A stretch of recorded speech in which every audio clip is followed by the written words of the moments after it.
न्यूनतम सैलरी का निर्धारण होगा। राज्यों को न्यूनतम सैलरी की अनिवार्यता को पालन करना होगा, पर अधिकतम सैलरी वो अपने हिसाब से तय कर सकते हैं। नया कानून हर सेक्टर और हर क्लास के वर्कर के लिए लागू होगा।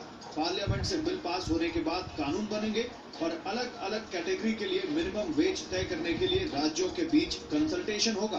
प्रस्तावित कोर्ट बिल में minimum wages act of 1948, payment of wages act of 1936, the payment of bonus act of 1965 और इक्वल रिम्यूनरेशन एक्ट ऑफ 1976 के प्रावधान शामिल होंगे। लेबर मिनिस्ट्री चाहती है कि मॉनसून सेशन में इस बिल को पार्लियामेंट से पास करा लिया जाए। जानकारी के मुताबिक लॉ मिनिस्ट्री से भी कानूनी औपचारिकताएं पूरी हो गई हैं।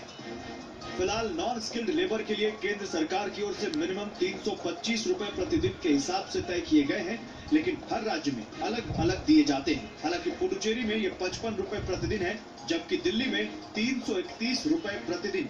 वहीं 11 राज्यों में यह आंकड़ा 160 से 200 रुपए प्रतिदिन के बीच है, जो 13 राज्यों में 200 से 300 रुपए प्रतिदिन है।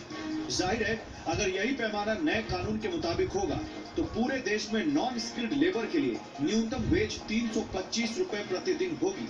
नए बिल में शेड्यूल्ड इंडस्ट्रीज और एस्टैब्लिशमेंट्स के लिए मिनिमम वेज को भी शामिल कर लिया जाएगा। इसका मतलब है कि जिस कर्मचारी की सैलरी 18,000 रुपए से ज्यादा है, उसके लिए भी न्यूनतम वेतन निर्धारित किया जाएगा। फिलहाल कानून के मुताबिक 18,000 रुपए से कम सैलरी में एक समान सैलरी देने का प्रावधान है। वर्तमान नियमों के मुताबिक मिनिमम वेतन की अनिवार्यता सिर्फ शेड्यूल्ड इंडस्ट्रीज और एस्टैब्लिशमेंट्स के लिए है, लेकिन आने वाले वक्त में ये नियम सभी सेक्टर्स पर लागू होंगे।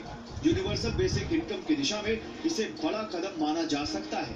प्रकाश प्रियदर्शी, जी मीडिया, दिल्ली। हिंदुस्तान में खबरें जारी हैं,